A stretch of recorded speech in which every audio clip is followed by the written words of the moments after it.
నమస్కారం. టీశాట్ వీక్షకులకి స్వాగతం.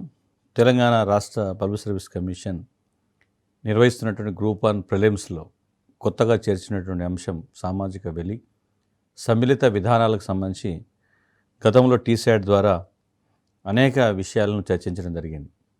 ముఖ్యంగా సమ్మిళిత విధానాలను సాధించడానికి, సమ్మిళిత విధానాలను మనం సక్సెస్ఫుల్గా ముందుకు కొనసాగించడానికి కొన్ని విధానపరమైనటువంటి సూచనలు కూడా అవసరం పడుతున్నాయి. సో ఇది ఒక కాన్సెప్ట్ బేస్డ్గా ఉంటుంది. ఈ కింది వాటిలో సమ్మిళిత విధాన సాధనకు దోహదపడేటువంటి అంశం ఏది అన్నప్పుడు, అంటే ఒక అంశాన్ని అర్థం చేసుకోవడానికి ఈ భావన బాగా అంటే ఇవన్నీ కూడా కాన్సెప్ట్ ఓరియంటేషన్లో ఉండేటువంటి అంశాలు. ఫ్యాక్ట్స్ ఎక్కువగా ఉండవు, బట్ అభ్యర్థులు సమాచారాన్ని, ఫ్యాక్ట్స్ బేస్డ్గా ఉన్నటువంటి సమాచారాన్ని పరీక్ష కోణంలో చదువుకోవాలన్నా, పరీక్షలో ఫ్యాక్ట్స్ బేస్డ్గా ప్రశ్నలు అడిగినప్పుడు దాని ఇంటర్ప్రిటేషను లాజికల్గా దాన్ని కన్క్లూజన్కి రావాలన్నా ఈ వివరణ అనేది తప్పనిసరిగా అవసరం. సో కొన్ని విధానపరమైనటువంటి సూచనకు సంబంధించి ముఖ్యంగా సమానత, నిష్పక్షపాత అభివృద్ధికి ఇవైతే మనం ఒక అభివృద్ధి సాధించాలంటే ఫస్ట్ సమానత్వం అనేటువంటిది ఉందా లేదా అనేటువంటి ఒక పారామీటర్ అవుతుంది. అదేవిధంగా నిష్పక్షపాతంగా అభివృద్ధి జరుగుతుందా లేదా అనేటువంటిది, ఇవి రెండు కూడా అభివృద్ధికి ముఖ్యమైనటువంటి అంశాలుగా, అంటే అభివృద్ధి జరగాలి అని అన్నప్పుడు సో సమానత్వం ఉందా లేదా అనేటువంటిది చూస్తాం. తర్వాత సమానత లేదా ఇవి మనకి రెండూ కూడా సహజంగా ముఖ్యమైనటువంటి అంశాలుగా చూస్తాం. ఉన్నత స్థాయికి వృద్ధికి లేదా వ్యక్తిగతంగా గ్రామీణ నగర ప్రాంతాల అసమానత తగ్గిస్తే, అంటే ప్రాంతీయ అసమానతల తగ్గింపు అనేటువంటిది, సమానత్వం సాధన అనేది నిష్పక్షపాతంగా ఉండటం ప్రభుత్వాల విధానాలలో మౌలికమైనటువంటి అంశంగా మనం చెప్పేటువంటి ప్రయత్నం చేస్తాం. సో దీంట్లో భారతదేశంలో సమ్మిళిత వృద్ధి సాధించాలంటే, సమ్మిళిత వృద్ధికి సంబంధించి మనకు మౌలికంగా కావాల్సినటువంటి అంశం ఏమిటి? భారతీయ సమాజము వ్యవసాయంపై ఆధారపడింది. సో వ్యవసాయ ఆధారిత దేశమైనందువల్ల ముందు వ్యవసాయానికి పెద్దపీట వేయాలనేటువంటి విషయం గుర్తుపెట్టు. సో పేదరికానికి వ్యవసాయ అభివృద్ధికి ప్రత్యక్ష సంబంధం ఉంది కాబట్టి, సో వ్యవసాయ అభివృద్ధి జరిగితే పేదరికం నిర్మూలించబడుతుంది, పరోక్షంగా సమ్మిళిత వృద్ధి సాధ్యమవుతుంది అనేటువంటిది ఇది గుర్తుపెట్టుకోవాల్సినటువంటి అంశం. అందుకే ప్రభుత్వాలు కూడా ఈవెన్ తెలంగాణలో తెలంగాణ వ్యవసాయ విధానం, కేంద్ర ప్రభుత్వం కూడా వ్యవసాయ అభివృద్ధి కార్యక్రమాలను రూపొందించి అమలు చేయడానికి వెనుక ఉన్న ఉద్దేశం అదే. తర్వాత వ్యవసాయానికి అనుబంధంగా ఉన్నటువంటి సమస్యలు, ప్రధానంగా భూమి సమస్యలు ఉన్నాయి, అదేవిధంగా నీటిపారుదల సమస్యలు, తర్వాత జలాలను సక్రమంగా నిర్వహించడం, తర్వాత వారికి రుణ సదుపాయం కల్పించడం, వ్యవసాయంలో పరిశోధనలు ప్రోత్సహించడం, విస్తరణ సేవలు అందించడం, మార్కెటింగ్ సదుపాయాన్ని కల్పించడం, ఇవన్నీ కూడా సమ్మిళిత వృద్ధికి సంబంధించినటువంటి వ్యూహాలుగానే ఉంటాయి. ముఖ్యంగా రైతుల ఆత్మహత్యలను మనం తగ్గించుకోగలిగితే వ్యవసాయ అభివృద్ధి అనేటువంటిది దీనిపైన నిర్భరపడి, అంటే వ్యవసాయం రైతులు ఆత్మహత్యలు చేసుకుంటున్నారు అంటే వ్యవసాయ అభివృద్ధి ప్రమాదకరంగా ఉన్నది, వ్యవసాయం సంక్షోభంలో ఉంది అనేటువంటి విషయము మనకు అర్థమవుతుంది. అది అంటే ఈ కింది వాటిలో సమ్మిళిత వృద్ధికి దోహదపడే అంశం ఏది అన్నప్పుడు వ్యవసాయ అభివృద్ధి అనేది గుర్తుపెట్టుకోండి. అంటే క్వశ్చన్లో స్టాటిస్టికల్ డేటా ఏమి ఉండదు. సో అగ్రికల్చర్ డెవలప్మెంట్ కనుక జరిగితే ఆటోమేటిక్గా పేదరికం పోతుంది, సమ్మిళిత వృద్ధి సాధ్యమవుతుంది. సో దాంతోపాటుగా మనకి బేసిక్గా పేదలకు అనుకూలమైనటువంటి విధానాలు ఏవైతున్నాయో వాటిని రూపొందించగలిగితే మనకి ఆటోమేటిక్గా అన్ని సమస్యలకు పరిష్కారం దొరుకుతుంది. సో ఈ పేదలకు అనుకూలమైనటువంటి విధానాలు సమ్మిళిత వృద్ధికి అది ప్రధానమైనటువంటిది. ముఖ్యంగా మనం ఒకసారి కనుక ఆర్థిక సంస్కరణలను చూస్తే, భారతదేశంలో ఆర్థిక సంస్కరణలకు సంబంధించినటువంటి ప్రక్రియను కనుక నిశ్చితంగా పరిశీలిస్తే 1991 నుండి చూస్తే జీడిపిలో ప్రభుత్వం యొక్క వ్యయం, ఎక్స్పెండిచర్ ఏదైతే ఉందో అది క్రమంగా తగ్గుతూ వస్తుంది. అంటే ప్రైవేటు వాటా పెరుగుతుంది, ప్రభుత్వం యొక్క వాటా తగ్గుతుంది. అంటే ఇండైరెక్ట్గా ప్రభుత్వం చేయాల్సినటువంటి అనేక కార్యక్రమాలను ప్రైవేట్ రంగం చేస్తున్నది. దాంతోపాటు కొన్ని సందర్భాల్లో ప్రైవేటు ప్రభుత్వం రెండు కలిసి పీపీపీ మోడల్ అంటాం, పబ్లిక్ ప్రైవేట్ పార్ట్నర్షిప్ అనేటువంటి. ఇప్పుడు టోల్ గేట్స్, ఇప్పుడు టోల్ ప్లాజాలు ఏవైతే ఉన్నాయో, అదేవిధంగా ఇప్పుడు రాజీవ్ గాంధీ అంతర్జాతీయ విమానాశ్రయం హైదరాబాద్లో, ఇవి ప్రభుత్వము మౌలికమైనటువంటి కొన్ని విధులలో ఆ వ్యయాన్ని తగ్గించుకొని ప్రైవేట్ రంగాన్ని ప్రోత్సహిస్తున్న సందర్భం ఉంది. ఫలితంగా జరుగుతున్నటువంటి పరిణామం ముఖ్యంగా గ్రామీణ అభివృద్ధికి సంబంధించినటువంటి విషయాన్ని కనుక చూస్తే అక్కడ పెట్టుబడుల శాతం వస్తున్నది. సో ఇది కేవలం భారతదేశమే కాకుండా ఆసియా ఖండంలోని అనేక దేశాల్లో కనబడుతున్నది. సో దీంట్లో ఎప్పుడైతే ప్రభుత్వం పెట్టుబడి తగ్గిందో, ముఖ్యంగా గ్రామీణ ప్రాంతాలపై పెట్టుబడి అంటే వ్యవసాయంపై పెట్టుబడి అని అర్థం, ఆటోమేటిక్గా వ్యవసాయ అభివృద్ధి అనేది తగ్గుముఖం పట్టింది. ఫలితంగా వ్యవసాయంపై ఆధారపడే సమాజాలు మరింత వెనుకబాటుతనానికి గురవుతున్నారు. అదేవిధంగా స్థూల మూలధన కల్పన ఏదైతుందో దాని సగటు వృద్ధి రేటు కూడా తగ్గిపోయింది. సో ఇది వాణిజ్య సరళీకరణలో భాగంగా వాణిజ్యం వాటా బాగా పెరుగుతుంది. జీడిపిలో వాణిజ్యం, కామర్స్, వ్యాపారం ఇది డైరెక్ట్గా డబ్బుతో కూడుకున్నటువంటి పని, డబ్బులకు సంబంధించినటువంటిది.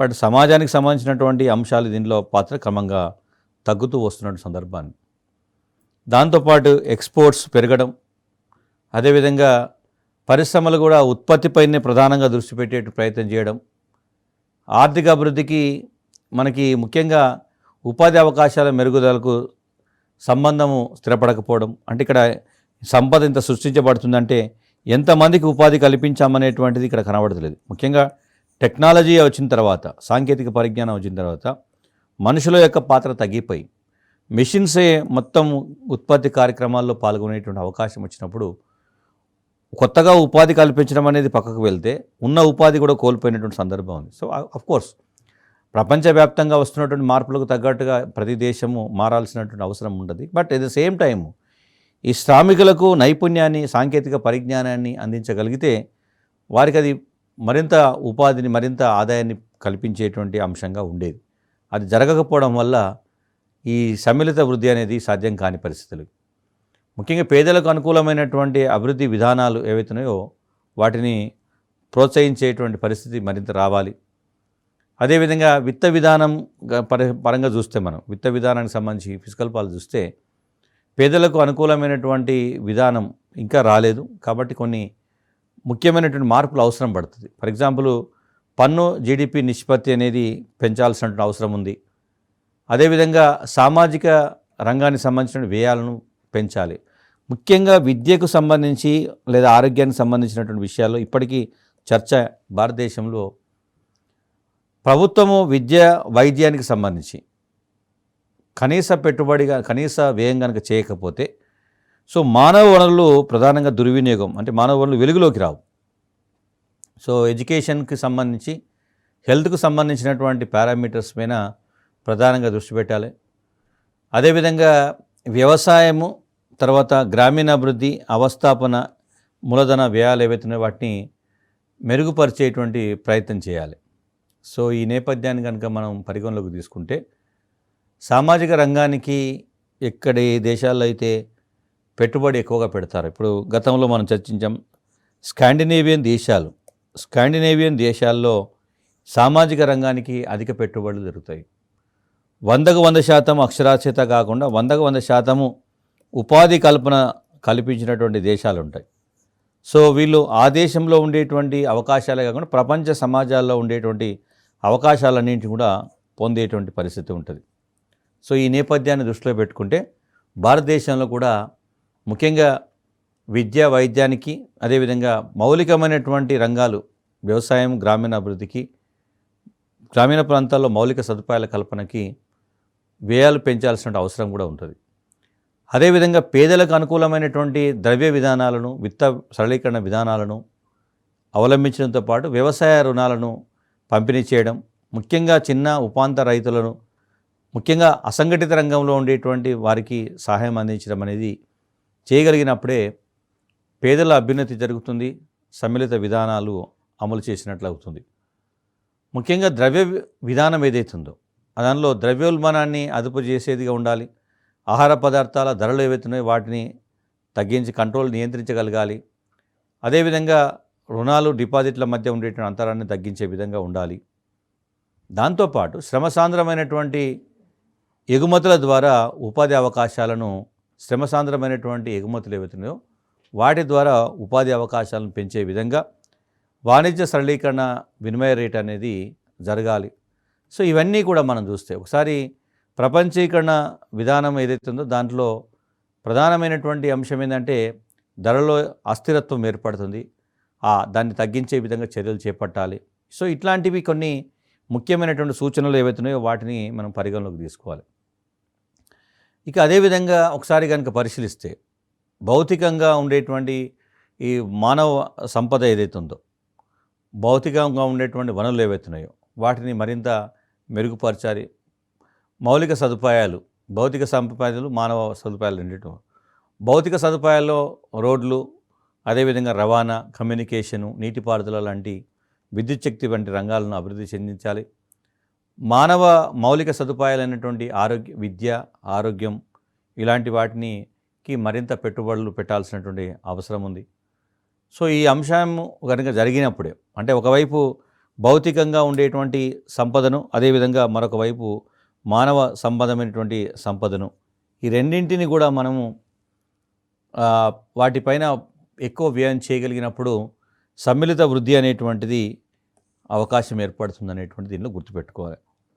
తర్వాత ముఖ్యంగా పేదరికాన్ని మనం ఒకసారి శాస్త్రీయంగా అంచనా వేయగలిగి, అధ్యయనం చేయగలిగి, దాని నిర్మూలనకు ఒక ప్రత్యేకమైనటువంటి విధానాన్ని అవలంబించగలిగితే వ్యవసాయ రంగంలో సత్వరమైనటువంటి వృద్ధిని సాధించగలిగితే గ్రామాల్లో ముఖ్యంగా వ్యవసాయేతర రంగాలు ఏవైతున్నాయో వాటికి సంబంధించినటువంటి అంశాలపైన దృష్టి పెట్టగలిగితే సమ్మిళిత వృద్ధి సాధ్యమవుతుందనే విషయాన్ని గుర్తుపెట్టుకో. అదేవిధంగా దేశ ఆర్థిక వ్యవస్థలో కొన్ని నిర్మాణ సంబంధమైనటువంటి మార్పులు కూడా అవసరం పడతాయి. నిర్మాణ సంబంధం స్ట్రక్చరల్ చేంజెస్ కూడా కావాలి. ప్రధానంగా మనకి వ్యవసాయము, పరిశ్రమలు, సేవారంగం వీటిని అభివృద్ధి చెందించేటువంటి పరంపరలో కూడా వాటి ప్రాధాన్యతను బట్టి వారికి కేటాయింపులు జరగాలి. స్థూల దేశీయ ఉత్పత్తిలో జీడిపిలో వివిధ రంగాల వాటాలకు సంబంధించి చూస్తే భారతదేశం ఉత్పత్తి పరిశ్రమలపై దృష్టి కేంద్రీకరించకుండా వ్యవసాయ రంగం నుంచి డైరెక్ట్ సేవల రంగం అంటే మామూలుగా జరుగుతుంది. ప్రాథమిక రంగము వ్యవసాయము, ద్వితీయ రంగము పరిశ్రమలు, తృతీయ రంగము సేవారంగం. మామూలుగా ఆర్థిక వ్యవస్థ పరిణామ క్రమంలో జర్నీ ఎలా ఉంటుందంటే ఫస్ట్ వ్యవసాయ రంగం నుంచి పరిశ్రమ రంగంలోకి, పారిశ్రామిక రంగం నుంచి సేవా రంగంలోకి వెళ్ళాలి. బట్ ఈ పారిశ్రామిక రంగం ఇలాగే ఉండగా డైరెక్ట్గా మనకి సేవా రంగంలోకి వెళ్ళేటువంటి ప్రయత్నం జరిగింది. సో ఇది ఒక రకంగా అబ్నార్మల్గా మనకి మార్పు కనబడుతున్నది. సో ఒక సిస్టమేటిక్ జర్నీ అనేది జరగకపోవడం వల్ల దేశంలో అసంఘటిత కార్మికులు వాళ్ళ యొక్క పరిస్థితులు అలాగే ఉండిపోయినాయి. కాబట్టి ఇక్కడ వ్యవసాయ రంగంలో కూడా మళ్ళీ సమస్యలు జరుగుతాయి. ఇక్కడ సేవా రంగంలో తక్కువ మంది శ్రామికులు ఉన్నారు, అంటే ఉద్యోగులు ఉంటే ఎక్కువ ఆదాయం పొందుతున్నారు. ఇక్కడ ఎక్కువ మంది ఉద్యోగులు ఉన్నారు, తక్కువ ఆదాయం పొందుతున్నట్టు సందర్భం ఉంది. సో ఇది అబ్నార్మల్ కండిషన్ కాబట్టి దాన్ని గుర్తుపెట్టు. అదేవిధంగా ఆగ్నేయాసియా దేశాలలో కూడా మనకి ఉపాధి అవకాశాలు వ్యవసాయ రంగం నుంచి వస్తూత్పత్తి రంగానికి బదిలైనాయి. అనేక ఇది ఒరిజినల్గా జరగాల్సినటువంటి జర్నీ ఇది. అంటే వ్యవసాయ రంగం నుంచి వస్తూత్పత్తి రంగంలోకి ఉపాధి అవకాశాలు బదిలీ కావాలి. అప్పుడు ఇక్కడ ఉండే సర్ప్లస్ లేబర్ ఎవరైతే ఉన్నారో అది ఆ పారిశ్రామిక రంగం అకామిడేట్ చేస్తుంది. ఆ తర్వాత వీళ్ళు మరిన్ని నైపుణ్యాలు, విద్యను నేర్చుకొని, సాంకేతిక పరిజ్ఞానం నేర్చుకొని తర్వాత సేవా రంగంలోకి ప్రవేశించేటువంటి అవకాశం ఉంటుంది. సో అది సిస్టమేటిక్ జర్నీ కనుక జరిగితే అందరికీ ఉపాధి అవకాశాలు దొరుకుతాయి. సో ఉపాధిలో వస్తూత్పత్తి రంగం వాటా సపోజ్ కొన్ని దేశాలు కానీ చూస్తే ఆల్మోస్ట్ 50% ఉంటుంది. అదేవిధంగా కొరియాలో, దక్షిణ కొరియా చూస్తే ఒక 62%, చైనాలో 31%. అంటే ఇదంతా కూడా అందుకే మనకు పెద్ద పెద్ద ఫ్యాక్టరీస్, మంచి మంచి కంపెనీలు, కార్లు ఇవన్నీ కూడా కొరియా నుంచి వస్తున్నటువంటి సందర్భం. మలేషియా లాంటి దేశాల్లో కూడా ఇది ఆ సమ్మిళిత వృద్ధిలో ఇదొక అంశంగా గుర్తుపెట్టుకోవాలి. భారతదేశానికి సంబంధించి చూస్తే కేవలం 15% ఉన్నారు. సో అది కానీ వ్యవసాయం పైన 55% ఉన్నారు. సో ఇంత అబ్నార్మల్ గ్యాప్ అనేది ఉండకూడదు అనేటువంటి గుర్తుపెట్టుకోవాలి. ఏం చేయాలి అన్నప్పుడు అంటే మనకు భారతదేశంలో సమ్మిళిత వృద్ధికి ఉన్నటువంటి ఆటంకం కూడా అదే. సో ఉపాధి అవకాశాలను పెంచడం కోసము ఫస్ట్ పరిశ్రమలకు ప్లాట్ఫామ్ను పెంచాలి. పరిశ్రమల అభివృద్ధికి ఉన్నటువంటి అవకాశాలన్నింటి కూడా అన్వేషించి సో పరిశ్రమల ఏర్పాటుకు కావాల్సినటువంటి మౌలిక సదుపాయాల కల్పన, అదేవిధంగా మౌలికమైనటువంటి సేవలు అందించేటువంటి సందర్భం జరగాలి. వ్యవసాయ రంగం నుంచి ఒకేసారి సేవ రంగంలోకి వెళ్లకుండా ఒక పద్ధతిని ఏర్పాటు చేసే ప్రయత్నం చేయాలి. తర్వాత వ్యవసాయ అభివృద్ధి పైన బాగా ఫోకస్ పెట్టాలి. కనీసం ఒక 4% అన్నా వృద్ధి సాధించే విధంగా, అదేవిధంగా పారిశ్రామిక వృద్ధి అనేది ఒక 10% అన్నా సాధించే విధంగా వ్యవస్థాగతంగా కొన్ని మార్పులు చేయాల్సినటువంటి అవసరం ఉంది. ఇన్స్టిట్యూషనలైజ్డ్ చేంజెస్ అంటాం. సంస్థాగత మార్పులు అనివార్యం. అగ్రికల్చర్లో అట్లీస్ట్ ఇది స్వామినాథన్ కమిషన్ ఇచ్చినటువంటి సిఫార్సులో కూడా అదే ఉంది. భారతదేశంలో వ్యవసాయ రంగాన్ని మనం కాపాడుకోవాలంటే కనీసం 4% కన్నా ఎక్కువ వృద్ధి సాధించినప్పుడే వ్యవసాయ రంగాన్ని కాపాడగలుగుతామని చెప్పారు. కాబట్టి ఈ నేపథ్యంలో సమ్మిళిత వృద్ధి సాధించాలంటే సమ్మిళిత వృద్ధికి సంబంధించినటువంటి మౌలికమైన భావన ఏంటంటే ముందు వ్యవసాయ అభివృద్ధిలో తక్కువలో తక్కువ 4% అన్న సాధించాలని. అదే సమయంలో పారిశ్రామిక రంగంలో 10% పైబడి మనం వృద్ధి సాధించగలిగితేనే ఇక్కడ ఉండేటువంటి శ్రామికులకు అక్కడ ఉపాధి అవకాశాలు పెరుగుతాయి. బట్ ఇక్కడ జరుగుతున్నటువంటి పరిణామం 1991లో వచ్చినటువంటి మార్పులు, ఎకనామిక్ రీఫార్మ్స్ యొక్క ఇంపాక్ట్ వల్ల సేవా రంగంలో శీఘ్రమైనటువంటి అభివృద్ధి జరిగింది. చాలా వేగవంతమైనటువంటి అభివృద్ధి జరగడం వల్ల సేవా రంగంలో ఉండేటువంటి అంటే అసమానతలు, ఆదాయపరమైన అసమానతలు బాగా పెరిగాయి.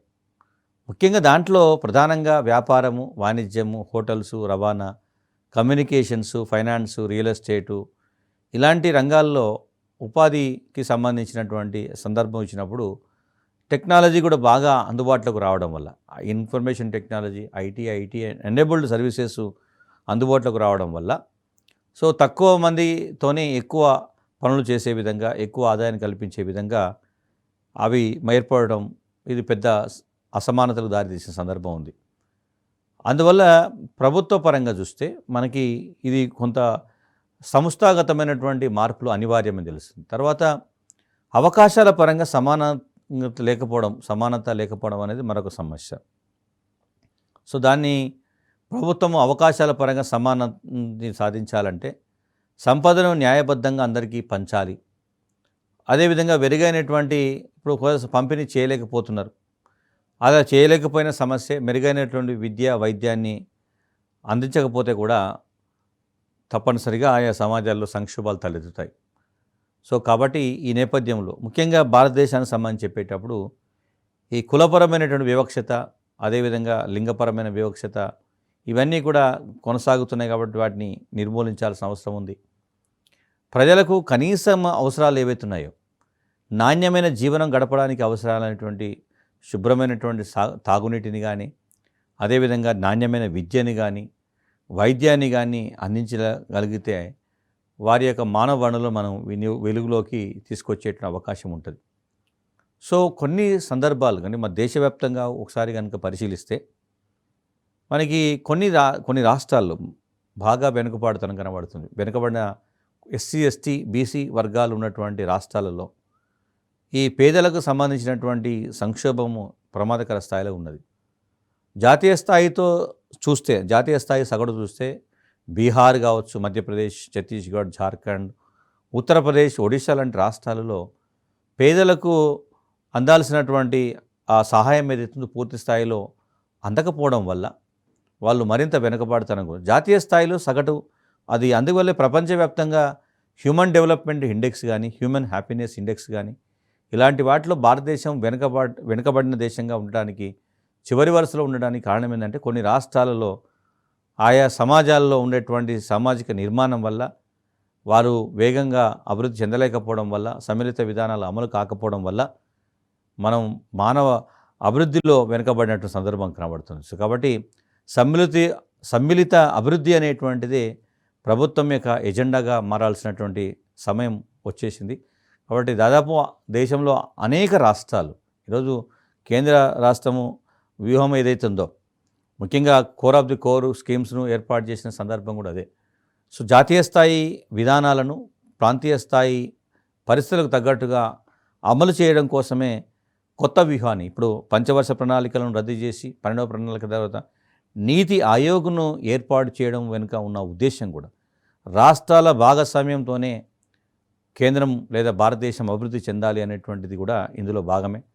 కాబట్టి సమ్మిళిత అభివృద్ధి సాధనకు మనకి ముఖ్యంగా విద్య అనేటువంటిది అతి కీలకమైనటువంటి అంశంగా మారింది. ప్రపంచమంతా ఇప్పుడు ఐటీ ఎనేబుల్డ్ సాంకేతిక విప్లవంతో కొనసాగుతున్నటువంటి పరిస్థితులు ఉన్నది. కాబట్టి విద్య, సాంకేతిక విద్య, నైపుణ్యంతో కూడిన విద్య ప్రపంచ సమాజానికి ఉపయోగపడేటువంటి విద్య ఏ సమాజం అయితే, ఏ ప్రభుత్వం అయితే అందిస్తున్నదో అక్కడ సమ్మిళిత విధానాలు సమర్థవంతంగా అమలు జరిగినాయని చెప్పగలుగుతున్నారు. కాబట్టి ప్రపంచీకరణ నేపథ్యంలో చూస్తే మెరుగైనటువంటి పరిస్థితులు మనకు కావాలి అంటే కొన్ని దేశాలు కనుక పరిస్థితులు మొదట్లో ఆగ్నేయ ఆసియా, తూర్పు ఆసియా దేశాల్లో ఇవన్నీ కూడా కొంతవరకు వారికి అవకాశాలను, ఆదాయాలను పెంచగలిగినాయి. కాబట్టి న్యాయబద్ధమైనటువంటి అభివృద్ధి ఏర్పడడానికి అవకాశం కలిగింది. సో అది భారతదేశంలో కూడా అదే పరిస్థితి నెలకొనాల్సినటువంటి అవసరం ఉందనేటువంటిది చర్చ జరుగుతున్నది. అదేవిధంగా మనకు శ్రామికులు ఎవరైతే ఉన్నారో సర్ప్లస్ లేబర్ని మనం ఇతర రంగాలకు మళ్లించగలిగితే, ముఖ్యంగా భారతదేశానికి సంబంధించినటువంటి అనుకూలమైనటువంటి అంశము వ్యవసాయ ఆధారిత దేశం, విస్తృతమైనటువంటి సాగు భూములు ఉన్నటువంటి దేశం. సో ఈ దేశంలో వ్యవసాయ రంగంలోనే ప్రచ్ఛన్న నిరుద్యోగులు ఉన్నారు. సో ఎందుకు వారి మానవ వనరులను కూడా దుర్వినియోగం అవుతాయి. అందువల్ల వ్యవసాయాన్ని ఆధునిక పద్ధతుల్లో చేయగలిగితే, ఇంత విశాల దేశంలో ఇది ప్రపంచానికి ఆహారాన్ని అందించేటువంటి సామర్థ్యం ఉన్నటువంటి ఈ దేశము, బట్ అందులో ఉపాధి లేక అటు భూములు వ్యవసాయానికి అనుకూలంగా లేకపోవడం వల్ల మనకి చాలా సందర్భాల్లో ఒకవైపు కొన్ని దేశాలు, ఇజ్రాయెల్ లాంటి దేశాలు, చిన్న చిన్న దేశాలు, అతి తక్కువ వైశాల్యం ఉన్నటువంటి దేశాలు, అవి అద్భుతమైనటువంటి ప్రయోగాలు చేసి వ్యవసాయాన్ని ఒక బలమైనటువంటి పరిశ్రమగా కొనసాగిస్తున్నటువంటి అనుభవాలు ఉన్నాయి. బట్ భారతదేశంలో ముఖ్యంగా గ్రామీణ ప్రాంతాల్లో ఇప్పటికీ కూడా వ్యవసాయం పైన ఒక నమ్మకం అనేది ఏర్పడటం లేదు. కాబట్టి సో ప్రభుత్వాలు సమ్మిళిత విధానాల్లో భాగంగా వ్యవసాయ విధానాల్లో ఆధునిక వ్యవసాయ పద్ధతులను వ్యవసాయాన్ని లాభసాటి రంగంగా మార్చేటువంటి ప్రయత్నాలు చేస్తున్నది. కాబట్టి రాబోయే రోజులలో దీని యొక్క ప్రభావం స్పష్టంగా కనబడుతుంది. దాంతోపాటుగా ముఖ్యంగా ఈ మౌలిక సదుపాయాల కల్పన, భారత నిర్మాణం లాంటి కార్యక్రమం దానికి ఉద్దేశం కూడా అది గ్రామీణ ప్రాంతాల్లో మౌలిక సదుపాయాల కల్పన కావచ్చు. అదేవిధంగా providing urban amenities in rural areas లాంటి కార్యక్రమాలు, వీటన్నింటిలో కూడా గ్రామీణ స్థాయిలో పట్టణ స్థాయి మౌలిక సదుపాయాలు కనిపిస్తే ముఖ్యంగా వారికి విద్య నేర్పించడంతో పాటు నైపుణ్యాలు అందించడంతో పాటు గ్రామీణ ప్రాంతాల్లోనే పరిశ్రమలు స్థాపించి ఆ పరిశ్రమల్లో స్థానికులకే ఉపాధి అవకాశాలను కల్పించగలిగితే తప్పనిసరిగా ఈ దేశంలో ఉన్నటువంటి మానవ సంపద అంతా కూడా వెలుగులోకి వస్తుంది. అది ఆర్థిక సంపదగా మారేటువంటి అవకాశం ఉంటుంది. సో కాకపోతే దీనికి కొన్ని సమస్యలు ఉన్నాయి. ఎస్పెషల్లీ ప్రభుత్వం నుంచి కొంత మద్దతు అవసరం, ముఖ్యంగా పెట్టుబడి, ఆర్థిక సహాయం అవసరం. అయితే తెలంగాణ రాష్ట్రం దళిత బంధు లాంటి కొన్ని కార్యక్రమాలు, ఒక రకంగా ఏ సమాజం అయితే ఆర్థికంగా వెనుకబడిపోయినారు వారికి ఆర్థిక మద్దతును అందించగలిగితే వారు 10 మందికి ఉపాధిని చూపించేటువంటి దశకు చేరుకుంటారు అనేటువంటిది నమ్మినటువంటి ప్రభుత్వము కొన్ని వినూత్నమైనటువంటి కార్యక్రమాలను చేపడుతున్నది. కాబట్టి ఇది కూడా ఒక రకంగా సమ్మిళిత విధానానికి ఒక ఉదాహరణగా చెప్పేటువంటి ప్రయత్నం చేస్తాం. తర్వాత ప్రపంచవ్యాప్తంగా ఉన్నటువంటి కొన్ని అనుభవాలు చూస్తే చైనాలో సాధించినటువంటి ప్రగతి, ముఖ్యంగా మనం ఆర్థిక సంస్కరణలు ఏవైతే ఉన్నాయో అవి కొన్ని దేశాల్లో విజయవంతమైనాయి, మరి కొన్ని దేశాల్లో విఫలమైనాయి. అంటే ఆయా దేశాలు అవలంబించినటువంటి వ్యూహాలు అనే తప్ప అది ప్రపంచీకరణ అనేది అందరికీ సమానమైనటువంటి అవకాశాన్ని కల్పించింది. కాబట్టి దానికి ముందస్తుగా ఆయా వ్యవస్థలను ఎవరైతే సన్నద్ధులుగా మార్చారో దాని ప్రిపేర్డ్నెస్ ఎక్కడైతే ఉన్నదో అవి సక్సెస్ అయ్యాయి. ప్రిపేర్డ్నెస్ లేకపోవడం వల్ల కొంత విఫలమైన సందర్భం ఉంది.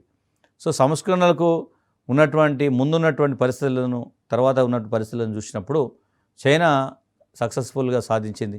ఎందుకంటే చైనాలో ఎకనామిక్ రీఫార్మ్స్ రావడానికంటే ముందే చైనాలో అనేక రీఫార్మ్స్ తీసుకొచ్చారు. ముందు సంసిద్ధులను చేశారు, నైపుణ్యం నేర్పారు, విద్యను అందించారు, ముఖ్యంగా పారిశ్రామిక రంగానికి సంబంధించినటువంటి మౌలికమైనటువంటి నిర్ణయాలు తీసుకున్నారు. వీటన్నింటి తర్వాత వాళ్ళు విదేశీ బహుళజాతి సంస్థలకు అవకాశం కల్పించారు. అందువల్ల ఆ విదేశీ బహుళజాతి సంస్థలు కేవలం పెట్టుబడిని మాత్రమే తీసుకురాగలిగాయి. ఉపాధి మాత్రము చైనాలో ఉండేటువంటి కార్మికులకే లభించింది. ఆ ఉత్పత్తుల్లో అన్నీ కూడా ప్రపంచ మార్కెట్కు తీసుకెళ్లే పరిస్థితి జరిగినప్పుడు చైనా అత్యంత బలమైనటువంటి పారిశ్రామిక దేశంగా ఎదిగినటువంటి అనుభవం కనబడింది. బట్ భారతదేశానికి సంబంధించి అలాంటి విస్తృతమైన అవకాశాలు ఉన్నాయి. బట్ నైపుణ్యం ఉన్నటువంటి కార్మికుల యొక్క అవసరము అనివార్యం. సో ఈ నేపథ్యంలో ప్రభుత్వం కూడా జాతీయ నైపుణ్యాభివృద్ధి కార్యక్రమం, నేషనల్ స్కిల్ డెవలప్మెంట్ ప్రోగ్రామ్ కూడా తీసుకొచ్చింది. ఇది కూడా ఒక సమ్మిళిత విధానంలో భాగంగా చెప్తాం. దాంతోపాటు అంటే చైనా చేపట్టినటువంటి వ్యూహము ఒక అద్భుతమైన వ్యూహం. ఒకవైపు గ్రామీణ ప్రాంతాల్లో వ్యవసాయాన్ని బలోపేతం చేసింది, మరోవైపు బహుళజాతి సంస్థలను ఆహ్వానిస్తూ పారిశ్రామిక రంగానికి సంబంధించినటువంటి మౌలికమైనటువంటి పెట్టుబడులకు అవకాశాలు కల్పించింది. అంటే రెండు ఏకకాలంలో జరగడం వల్ల భూ సంస్కరణలు చేపట్టింది, మౌలిక సదుపాయాలకు పెట్టుబడులు ఎక్కువ పెట్టింది, సామాజిక రంగానికి సంబంధించి కూడా ముఖ్యంగా వైద్యానికి సంబంధించి కూడా అనేక సంస్కరణలు చేసి ఎక్కువ పెట్టుబడులు పెట్టడం వల్ల ఈరోజు చైనా అత్యంత వేగంగా దూసుకుపోతుంది. బట్ భారతదేశానికి సంబంధించి కూడా ప్రభుత్వం కూడా అనేక వ్యూహాలను అవలంబించి కింది స్థాయిలో అనేక మార్పులకు అవకాశం కల్పించింది. సో వాటి ఫలితాలు రాబోయే రోజుల్లో వచ్చేటువంటి అవకాశం ఉంటుంది. సో ఈ పరిస్థితులన్నిటి కూడా ఒకసారి పరిశీలిస్తే ముఖ్యంగా వ్యవసాయ అభివృద్ధికి ఎప్పుడైతే మనం మెరుగైనటువంటి అవకాశాలను కల్పిస్తామో అది తప్పనిసరిగా ప్రగతికి ఉపయోగపడుతుందనేది గుర్తుపెట్టుకోవాలి.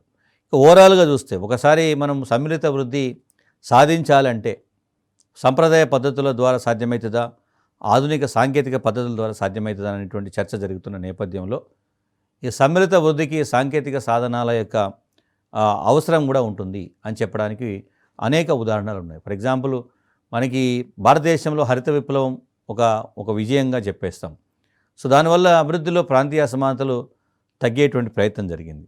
సో తర్వాత సాంకేతిక మద్దతులు అనుసరించడం వల్ల చిన్న సన్నకారు రైతులు ఎవరైతున్నారో వాళ్ళు లబ్ధి పొందిన సందర్భం ఉంది. అదేవిధంగా నూతన సాంకేతిక పద్ధతులను అవలంబించడం వల్ల విస్తృతంగా అవకాశాలు పెరిగినాయి. ఆధునిక సాంకేతిక పద్ధతులను అనుసరించి ముఖ్యంగా ఈ బయోటెక్నాలజీ ఏదైతుందో బయోటెక్నాలజీని ప్రోత్సహించడం వల్ల నూతనమైనటువంటి ఆవిష్కరణలకు అవకాశం ఏర్పడింది. సాంకేతిక పరిజ్ఞానం అందుబాటులోకి వచ్చింది. అది ముఖ్యంగా నూతన వంగడాల ఏర్పాటు కానీ నూతన వ్యవసాయ పద్ధతులు కానీ అవకాశం కల్పించింది. ఫలితంగా ప్రాంతీయ అసమానతలు తగ్గాయి.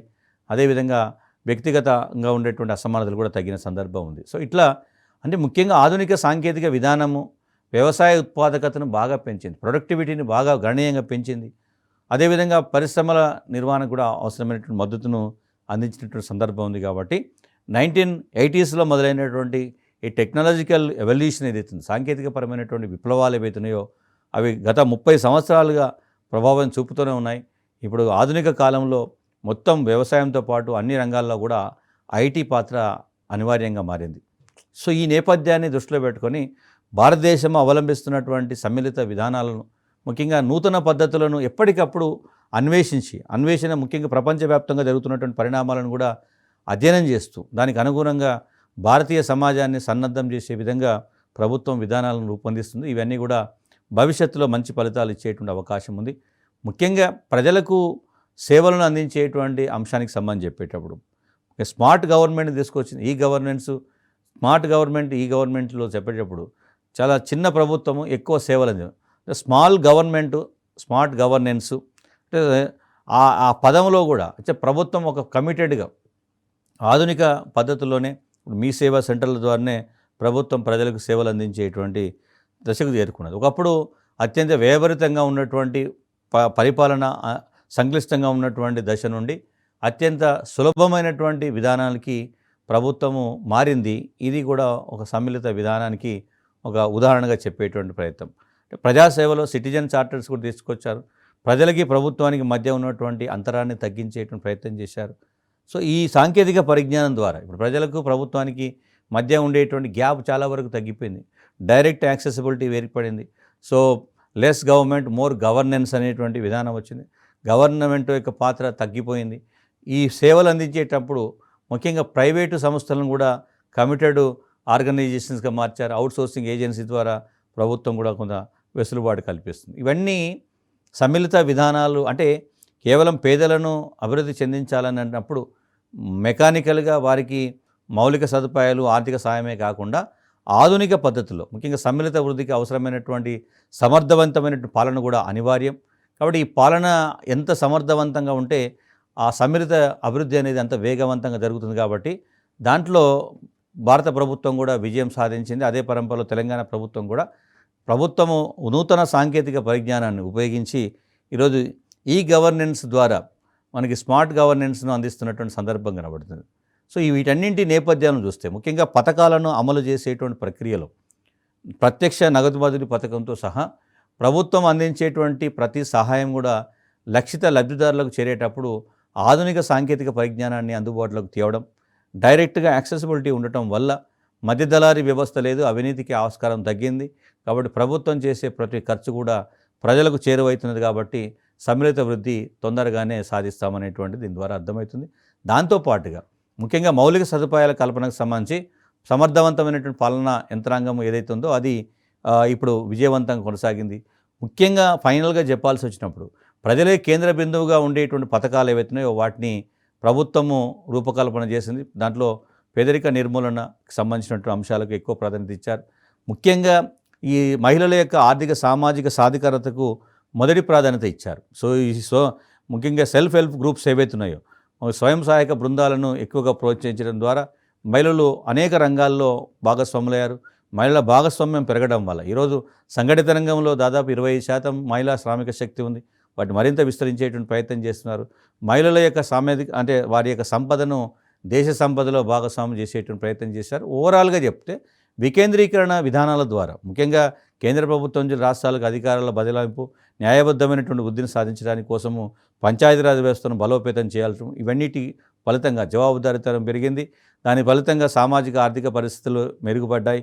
అదేవిధంగా వివక్షతలు తగ్గిపోయి, అసమానతలు తగ్గిపోయాయి. సో వీటన్నింటినీ దృష్టిలో పెట్టుకుంటే అభివృద్ధి పథకాలను సమర్థవంతంగా అమలు చేసినటువంటి దేశంగా భారత్ ముందు వరుసలో ఉండడానికి కారణం ఏంటంటే సమ్మిళిత వ్యూహము విజయవంతమైంది.